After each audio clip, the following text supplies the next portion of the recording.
ஹாய்ங்க, வாழ்க வளமுடன். அன்பானவர்களே, சில சமயங்கள்ல நமக்கு தோணுங்க, நான் தனியா இருக்கிறேன், எனக்கு வழிகாட்ட யாருமே இல்லை அப்படின்னு. சிந்திச்சு பாருங்களேன், நீங்க தனியாவா இருக்கிறீங்க? அது உண்மையே கிடையாதுங்க. இந்த பிரபஞ்சம், இந்த பேராற்றல், இந்த இறை சக்தி எப்போதும் நம்மோடு இருந்துகிட்டு தாங்க இருக்கு. அது நம்முடன் பல ரூபத்துல பேச முயற்சிக்குதுங்க.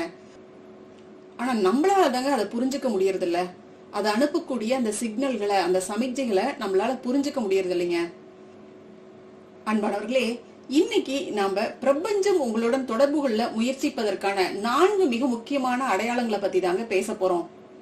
இந்த அறிகுறிகளை நீங்க பார்த்தீங்க, நீங்க உணர்ந்தீங்க அப்படின்னா நீங்க தனியாக இல்லை அப்படிங்கறதையும், உங்களுக்கு சரியான வழிகாட்டுதல் கிடைச்சிக்கிட்டு தான் இருக்கு அப்படிங்கறதையும் உங்களால புரிஞ்சுக்க முடியுங்க. இந்த வீடியோவை முழுசா பாருங்க, ஸ்கிப் பண்ணாம பாத்தீங்கன்னா தான் உங்களுடைய வாழ்க்கையில் நடக்கக்கூடிய சின்ன சின்ன அதிசயங்களையும் உங்களால உணர முடியுங்க. வாங்க பிரபஞ்சத்தினுடைய இந்த ரகசிய மொழியை பற்றி தெரிஞ்சுக்கலாங்க. பிரபஞ்சம் நம்மை விட்டு எப்போதும் நீங்குவது கிடையாது. நம் வாழ்க்கையோடு ஒன்றிணைந்து நமக்கு உதவிக்கிட்டே தான் இருக்கு அப்படிங்கறத உணர்த்தக்கூடிய 4 மிக முக்கியமான அறிகுறிகள்ல முதலாவது அறிகுறி மீண்டும் மீண்டும் தோன்றும் எண்கள் அல்லது குறியீடுகள்ங்க. நீங்க எதேச்சிய கடிகாரத்தை பாக்குறீங்க, அதுல 11 மணி 11 நிமிஷம் அப்படின்னு அந்த டைம் காட்டுது. இத நீங்க அடிக்கடி பார்க்க நேரிடுது. அல்லது 333 444 இந்த எண்களை நீங்க அதிகமா வெளியில பாக்குற மாதிரி இருக்கு. அல்லது ரோட்ல போயிட்டு இருக்கீங்க, அப்ப வாகனங்கள்ல, போஸ்டர்கள்ல, இல்ல ஏதோ புத்தகங்கள்ல எங்க பார்த்தாலும் ஒரே மாதிரியான எண் வரிசைய மீண்டும் மீண்டும் சந்திக்கிறீங்களா? அதாவது இந்த மாதிரி 333 444 111 777 666 இந்த மாதிரி ஒரே மாதிரியான எண் வரிசையை நீங்க மீண்டும் மீண்டும் பார்க்க நேரிடுதா அப்படின்னு கொஞ்சம் சிந்திச்சு பாருங்க. இது தற்செயல் நிகழ்வு அல்லங்க. இது பிரபஞ்சம் உங்களுக்கு அனுப்பும் ஒரு சக்தி வாய்ந்த செய்தி தாங்க. இந்த எண்கள் ஒவ்வொன்றும் ஒரு குறிப்பிட்ட அர்த்தத்தை கொண்டுள்ளனவாக இருக்குங்க. உதாரணமா, நீங்க 11 மணி 11 நிமிஷம் இந்த டைமை நீங்க அடிக்கடி பார்க்கும் பொழுது உங்களுடைய எண்ணங்கள் நிஜமாக போகின்றன என்பதற்கான அடையாளம் தாங்க இது. இந்த 777 இதை கூட்டும் பொழுது 21 கிடைக்குதுங்களா? அப்ப 2 + 1 3. அப்ப இந்த 3 அப்படிங்கிற இந்த எண் மிகப்பெரிய அதிர்ஷ்டத்தை கொடுக்கக்கூடிய எண்ங்க. இது இறை சக்தியினுடைய எண். இது ஒரு புனிதமான நம்பராக தாங்க பார்க்கப்படுது. இது பாத்தீங்கன்னா உங்களுக்கு அற்புதமான பண வாய்ப்பை அள்ளித்தரக்கூடிய ஒரு எண் தாங்க. இந்த நம்பரை நீங்க அடிக்கடி பாத்தீங்க அப்படின்னு நிச்சயமாக உங்களுக்கு இருக்கக்கூடிய பண கஷ்டங்கள் போகும். அது மட்டும் இல்ல, உங்களுடைய வாழ்க்கைக்குள்ளார பணம் படிப்படியாக வர துவங்கும் அப்படிங்கிறதுக்கான அறிகுறிகள் தாங்க இது. அப்ப இந்த மாதிரி எண்களை நீங்க பார்க்கும்போது பிரபஞ்சம் உங்களுக்கு வழிகாட்டுகிறது, உதவி கொண்டிருக்கிறது என்பதையும், நீங்கள் சரியான திசையில தான் போய்கிட்டு இருக்கிறீங்க அப்படிங்கறதையும் நல்லா புரிஞ்சுக்கோங்க. அடுத்து இரண்டாவது அறிகுறி உள்ளுணர்வு மற்றும் திடீர் உத்வேகமான எண்ணங்கள்ங்க. சில சமயங்கள்ல நீங்க ஒரு சிக்கல்ல இருக்கும்போது அல்லது ஒரு முக்கியமான முடிவை எடுக்க வேண்டி இருக்கும்போது திடீர்னு ஒரு யோசனை அல்லது ஒரு தீர்வு உங்கள் மனசுல தோணுங்க. அது எங்கிருந்து வந்தது அப்படின்னு உங்களுக்கு தெரியாது. ஆனா அது மிகவும் தெளிவாகவும் சரியானதாகவும் இருக்குங்க. இது உங்கள் உள்ளுணர்வுங்க. பிரபஞ்சம் உங்களுடைய உள்ளுணர்வு வழியாக உங்களுடன் பேசுதுங்க. தியானம் செய்யும் போதோ, அமைதியாக இருக்கும் போதோ, அல்லது ஒரு வேளையில் நீங்க ஆழ்ந்து இருக்கும் போதோ இந்த உத்வேகமான எண்ணங்கள் திடீர்னு உங்களுக்குள்ளார வரலாங்க. இந்த உள்ளுணர்வு குரலுக்கு செவிசாய்ப்பது மிக மிக முக்கியமான விஷயங்க. இது பிரபஞ்சம் உங்களுக்கு அனுப்பும் நேரடி வழிகாட்டுதல்ங்க. உங்கள் உள்ளுணர்வை தயவு செஞ்சு நம்புங்க. அது உங்களை சரியான பாதையில கொண்டு செல்லுங்க. கொஞ்சம் சிந்திச்சு பாருங்களேன், இது உங்களுக்கு நல்லா புரியும். நிறைய நேரங்கள்ல நமக்கு உள்ளுணர்வு பாத்தீங்கன்னா ஒரு சில விஷயங்களை செய்யறதுக்கு தூண்டும். அதை நிராகரிச்சுட்டு நம்ம வேற மாதிரி செய்யும் பொழுதுதான் நமக்கு பிரச்சனைகள், சிக்கல்கள்லாம் உருவாகுதுங்க. ஏன் தெரியுங்களா? இந்த உள்ளுணர்வு சொல்றதை நம்மளால சரியா புரிஞ்சுக்கிட்டு நடக்க முடியல. நம்ம மனம் அமைதியற்ற நிலையில இருக்குங்க. அதனாலதான் நம்மளால அந்த நேரத்துல இந்த சமிக்ஞைகளை சரியா அடையாளம் காண முடியல. இதற்கு தியானம் தாங்க ரொம்ப அற்புதமா கை கொடுக்கும். நம்முடைய மனம் அமைதியான நிலையில நேர்மறை சிந்தனைகளோட நிம்மதியா தெளிவான நிலையில் இருக்கும் பொழுது இந்த இறை சக்தி, இந்த பிரபஞ்ச பேராற்றல் நமக்கு உணர்த்தக்கூடிய இந்த அடையாளங்களை, இந்த அறிகுறிகளை நம்மளால உணர்ந்து நம்மளுடைய வாழ்க்கையில கடைபிடிச்சு அதன்படி நம்மளால வாழ முடியுங்க. அதனால தியானம் ரொம்ப ரொம்ப அவசியங்க. ஒரு நாளைக்கு குறைஞ்சபட்சம் ஒரு 5-10 நிமிஷமாவது நீங்க தியானம் பண்ணுங்க. நிச்சயமா உங்களுடைய வாழ்க்கை வேற லெவல்ல இருக்குங்க. அடுத்து 3வது அறிகுறி எதிர்பாராத நிகழ்வுகள் அல்லது தற்செயல்கள்ங்க. கோஇன்சிடென்ட்ஸ் சொல்லுவோம் இல்லைங்களா, அதுதாங்க. நீங்க ஒரு குறிப்பிட்ட விஷயத்தை பத்தி யோசிச்சுட்டு இருக்கும்போது திடீர்னு அதை பற்றி ஒரு தகவலை கேட்பீங்க, அல்லது அது சம்பந்தமா ஒரு நபரை நீங்க சந்திக்க நேரிடுங்க, அல்லது உங்களுக்கு ஒரு உதவி தேவைப்படும் போது எதிர்பாராத விதமாக ஒருவர் வந்து உங்களுக்கு உதவலாங்க. இது வெறும் தற்செயல் நிகழ்வு கிடையாதுங்க. இது பிரபஞ்சம், இந்த இறையாற்றல் உங்களுக்காக செயல்படுகிறது என்பதற்கான அறிகுறி தாங்க. உங்களுக்கு தேவையானதை பிரபஞ்சம் சரியான நேரத்துல வழங்குது அப்படிங்கிறதுக்கான அடையாளங்கள் தாங்க இதெல்லாம். இது நீங்கள் தனியாக இல்லை என்பதையும் உங்கள் தேவைகள் பூர்த்தி செய்யப்படும் என்பதையும் காட்டுதுங்க. இந்த எதிர்பாராத நிகழ்வுகளை நீங்கள் கவனித்து அதற்கு நன்றி சொல்வது ரொம்ப ரொம்ப முக்கியமான விஷயங்க. இது பிரபஞ்சத்தின் அன்பு மற்றும் ஆதரவின் வெளிப்பாடுங்க. அன்பானவர்களே, சின்ன சின்ன விஷயங்களுக்கும் நன்றி சொல்லுங்க. நிச்சயமாக நம்மீது அன்பு வைத்திருக்கக்கூடிய இந்த இறை சக்தி, இந்த பிரபஞ்ச பேராற்றல் தாங்க நமக்கு தேவையான விஷயங்களை எல்லாம் யாரோ ஒரு மூலமாக இல்ல ஏதோ ஒரு விஷயத்தின் மூலமாக நம்ம கிட்ட கொண்டு வந்து சேர்க்குதுங்க. நீங்க நல்லா சிந்திச்சு பாருங்க. நீங்க எப்பவாவது ஒரு விஷயத்துக்காக ஆசைப்பட்டிருப்பீங்க, அப்புறம் காலம் போக போக அதை விட்டுட்டு வெளியில வந்திருப்பீங்க. ஓகே, இது கிடைக்காது அப்படின்னு சொல்லிட்டு வெளியில வந்திருப்பீங்க.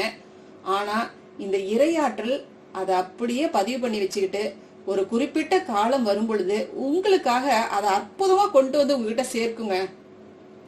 உங்களுக்கு எந்த நேரத்துல எதை கொடுக்கணும், எப்படி கொடுக்கணும் அப்படிங்கிறது இந்த இறையாற்றலுக்கு தாங்க தெரியும். அதனால அதனுடைய மகிமையை உணர்ந்து அன்பு பொங்க இந்த இறைசக்திக்கு நன்றி சொல்லுங்க. அடுத்தடுத்து பாருங்களேன், உங்களுடைய வாழ்க்கையில இன்பமான தருணங்கள் வந்துகிட்டே இருக்குங்க. சின்ன சின்ன ஆசைகளும் உங்களுக்கு கிடைத்த வண்ணம் இருக்குங்க. நம்புங்க, இந்த இறைசக்தியை நம்புங்க. உங்களுக்கு தேவையான தருணங்கள்ல தேவையான விஷயங்கள் உங்களுடைய வாழ்க்கைக்கு வந்தே சேரும் அப்படிங்கிறத நம்புங்க. அவ்வளவுதாங்க விஷயம். அப்ப இந்த மாதிரியான நிகழ்வுகளை கண்டிப்பா கவனிக்கணும், நன்றி சொல்லணுங்க. இது பிரபஞ்சத்தினுடைய அன்பு மற்றும் ஆதரவினுடைய வெளிப்பாடு அப்படிங்கிற ரகசியத்தை மட்டும் நீங்க உணர்ந்து செயல்பட்டீங்கன்னா போதுங்க. அடுத்து 4வது மிக முக்கியமான ரகசியம் என்ன தெரியுங்களா? கனவுகள் மற்றும் குறியீடுகள்ங்க.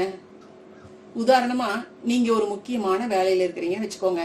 அந்த வேலையை முடிப்பதற்கு உங்களுக்கு ஒரு குறிப்பிட்ட யோசனை தேவைப்படுதுங்க. பல நாட்கள் நீங்கள் அதை பற்றி யோசிச்சுட்டு இருக்கீங்க, ஆனா சரியான தீர்வே கிடைக்க மாட்டேங்குது.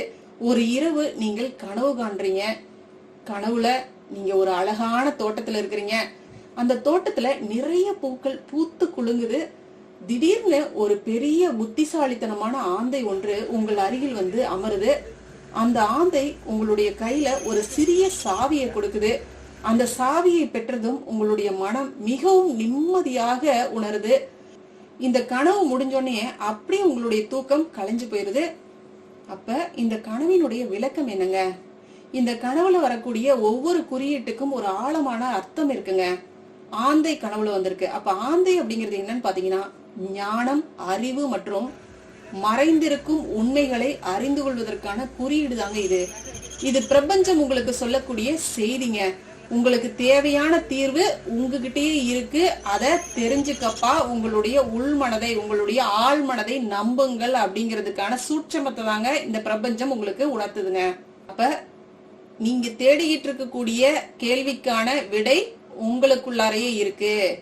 அப்ப நீங்க ஆழ்ந்து தியானம் பண்ணும் பொழுது அதற்கான விடை அப்படியே உங்ககிட்ட வந்து சேருங்க.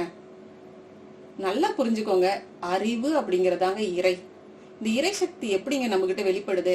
அறிவின் மூலமாக தாங்க வெளிப்படுது. இந்த அறிவின் மூலமாக தான் நம்ம வாழ்க்கையாகிய, அதாவது இந்த பிறப்பு முதல் இறப்பு வரை இருக்கக்கூடிய அத்தனை வாழ்க்கை நிகழ்வுகளையும் நம்ம எப்படிங்க அனுபவிக்கிறோம்? இந்த அறிவின் மூலமாக தானங்க அனுபவிக்கிறோம். அதுதான் தாய்மானவர் சொன்னாரு, அறிவே தெய்வம் அப்படின்ட்டு. அறிவே தெய்வம், அகத்ததுதான் மெய்ப்பொருள். உள்ள இருக்கக்கூடியது மெய்ப்பொருள். மெய்ப்பொருள் என்னங்க? இறை. அவ்வளவுதாங்க விஷயம். அதனால இத உணர்றதுக்கு கண்டிப்பா தியானம் தான் மிகப்பெரிய யுக்திங்க. தியானத்தை மட்டும் நீங்க புடிச்சிட்டீங்க அப்படின்னா உங்களால எல்லா விஷயங்களையும் மிக எளிதாக உணர முடியுங்க.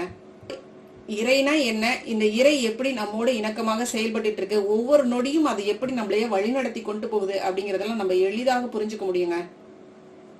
அடுத்து இந்த கனவுல நம்ம சாவி பார்த்தோம் இல்லைங்களா? சாவி ஒரு பூட்டுக்கான சாவி. அப்ப ஒரு சிக்கலுக்கான தீர்வு, அதுதாங்க விஷயம். இது ஒரு புதிய வாய்ப்புக்கான குறியீடு தாங்க. உங்கள் கையில கொடுக்கப்பட்ட அந்த சாவி நீங்க தேடிக்கிட்டு இருக்கக்கூடிய அந்த யோசனை அல்லது தீர்வை நீங்க மிக விரைவிலேயே கண்டுபிடிச்சிருவீங்க அப்படிங்கிறதுக்கான அறிகுறி தாங்க. அடுத்தது என்ன கனவுல கண்டீங்க? அமைதியான தோட்டம். அப்ப தோட்டம் அப்படிங்கிறது என்னங்க? அமைதி மற்றும் வளர்ச்சிக்கு உகந்த ஒரு இடம் தாங்க. இது உங்கள் மனதின் தற்போதைய நிலையை குறிக்கக்கூடியதாக இருக்குங்க. நீங்க சரியான பாதையில தான் போயிட்டு இருக்கிறீங்க அப்படிங்கறதையும், உங்களுடைய மனசுல அமைதி நிலவும் அப்படிங்கறதையும் இந்த கனவு அழகா உங்களுக்கு கோடிட்டு காட்டுதுங்க. இந்த கனவுக்கு பின்னாடி உங்களுடைய ஆழ்மனம் அந்த கனவுல வந்த குறியீடுகளை பத்தி சிந்திக்குங்க. அடுத்த சில நாட்கள்ல நீங்க வேலை செய்யும் போது அந்த கனவுல வந்த ஆந்தை, சாவி போன்ற குறியீடுகள்லாம் உங்க மனசுல மீண்டும் மீண்டும் வரலாங்க. அது உங்களை ஒரு குறிப்பிட்ட திசையில் யோசிக்க தூண்டுங்க. திடீர்னு நீங்க தேடிக்கிட்டு இருந்த அந்த யோசனை உங்கள் மனசுல தோணுங்க. அந்த யோசனை பாத்தீங்கன்னா அந்த கனவுல இருந்து கிடைத்த ஒரு தூண்டுதலாகத்தாங்க இருக்கும். இதன் மூலம் பாத்தீங்கன்னா பிரபஞ்சம் கனவுகள் மற்றும் குறியீடுகள் வழியாக உங்களுடன் தொடர்பு கொண்டு நீங்க தேடிக்கொண்டிருந்த தீர்வை உங்களுக்கு வழங்கி இருக்கிறது என்பதை உங்களால புரிஞ்சுக்க முடியுங்க. அன்பானவர்களே, இது மாதிரி நம்முடைய கனவுகள்ல வரக்கூடிய ஒவ்வொரு குறியீடும் ஒவ்வொரு காட்சியும் பிரபஞ்சம் நமக்கு அனுப்பும் ஒரு செய்தி தாங்க. அவற்றை நாம் புரிந்து கொள்ள முயற்சிக்கும் போது நமக்கு வாழ்க்கையில ஒரு தெளிவும் வழிகாட்டுதலும் அற்புதமாக கிடைக்குதுங்க. அன்பானவர்களே, இந்த 4 அடையாளங்களும் பிரபஞ்சம் எப்போதும் உங்களுடன் பேச முயற்சிக்குது அப்படிங்கறதையும் உங்களுக்கு வழிகாட்டுது அப்படிங்கறதையும் உறுதிப்படுத்துதுங்க. இந்த அறிகுறிகளை நீங்க கவனிக்க தொடங்கும் போது உங்களுடைய வாழ்க்கையில ஒரு பெரிய மாற்றம் ஏற்படுதுங்க. பிரபஞ்சத்தின் மீதான இந்த இறை சக்தியின் மீதான உங்கள் நம்பிக்கை அதிகரிக்குங்க. நீங்க பாத்தீங்கன்னா மேலும் மேலும் நேர்மறை சிந்தனைகளோட வாழ தொடங்குவீங்க. அதை உணர்வு பூர்வமாகவும் உங்களால உணர முடியுங்க. அடுத்த முறை நீங்கள் தனிமையாக உணரும் போது, ஒரு முடிவை எடுக்க முடியாமல் திணறும் போது உங்களை சுத்தி அப்படியே கவனிச்சு பாருங்க. இந்த அறிகுறிகள்ல ஏதேனும் ஒண்ண நீங்க பாத்தீங்க அப்படின்னா புன்னகையோடு நன்றி சொல்லுங்க. இறை சக்தியே நன்றி, இதன் மூலமாக எனக்கு இந்த மாதிரியான ஒரு பதில நீ கொடுத்திருக்கிற அப்படின்னு உணர்வு பூர்வமாக அன்பு பொங்க நன்றி சொல்லுங்க. வாழ்க வளமுடன்ங்க.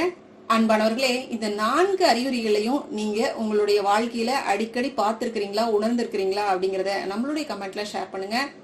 இந்த வீடியோ பிடிச்சிருந்துச்சுன்னா மறக்காம சப்ஸ்கிரைப் பண்ணி லைக் பண்ணுங்க. உங்களுடைய ஃப்ரெண்ட்ஸுக்கும் ஷேர் பண்ணுங்க. நன்றிங்க. வாழ்க வளமுடன். அருட்பேராற்றலின் அன்பு கருணையினால் நாம் அனைவரும் நல்ல உடல் நலம், நீல ஆயுள், நிறைவான செல்வ வளம், உயர்வான புகழ், மெய் ஞானத்தோடு நல்லதொரு வாழ்க்கையை நலமுடனும் வளமுடனும் ஓங்கி வாழ்வோம். வாழ்க வளமுடன். வாழ்க வளமுடன். நன்றி.